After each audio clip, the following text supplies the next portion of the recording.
食過咁多禾蟲，佢呢個整法係我食過最好食嘅，睇落幾靚嘅，醬卜卜好肥嘅，呢啲係你自己養嘅。野生啊，喺啲圍嗰度，我哋就攞個攞裝。今日就係為咗佢嚟嘅非遺嘅豬腳薑，係即係傳統嘅整法，定係你自己諗出嚟嘅？做咗100幾年啦，我太婆嗰陣開始做啦。咁我真係喺屋企整唔到咁吊水嘅脆肉螺絲蝦，咁大隻嘅螺絲蝦食一隻就滿足晒咯。你哋用柴火去煲豬腳薑啊？番薯口感嘅豬腳薑有冇食過？我冇，聽都未聽過。我哋啲水上人煲法嘅。咁呢一煲醋要煲幾耐？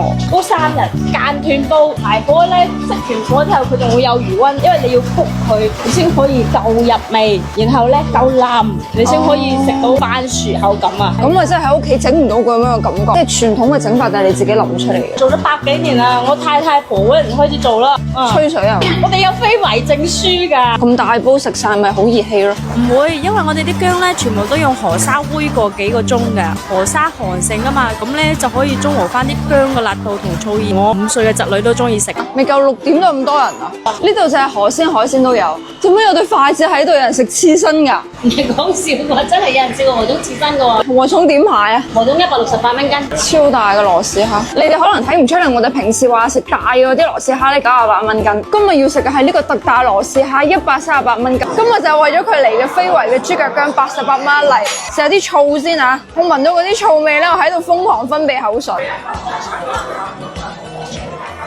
我話邊個話唔辣嘅？我哋平時食嗰啲咧係嗰種好濃烈嘅辛辣味，佢呢個係好濃郁嘅清爽嘅醋香，係5分酸3分甜，跟住有2分辣。點解中唔中意呢個？好中意啊！真係中意，酸甜我覺得啱啱適中，辣又唔係辣得好過分，少少啲咁多，我就好中意。即係啱你口味。係，試下嚿薑先。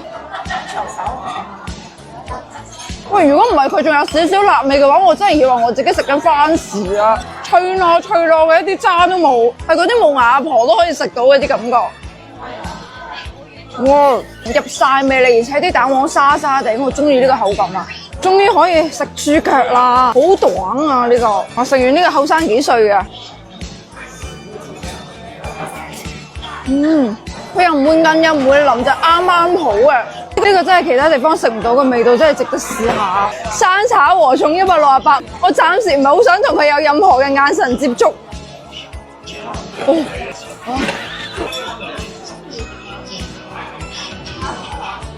抹香成咁啊！真係可以喎呢個。最大嘅問題就係唔可以抹香住佢。好油喎，係好夠乾身啊！出邊酥脆，入邊爆汁，係嗰種好勁嗰啲炒出嚟高蛋白嗰啲香味，整一大啖，再搭埋啲臘腸同埋葱一齊。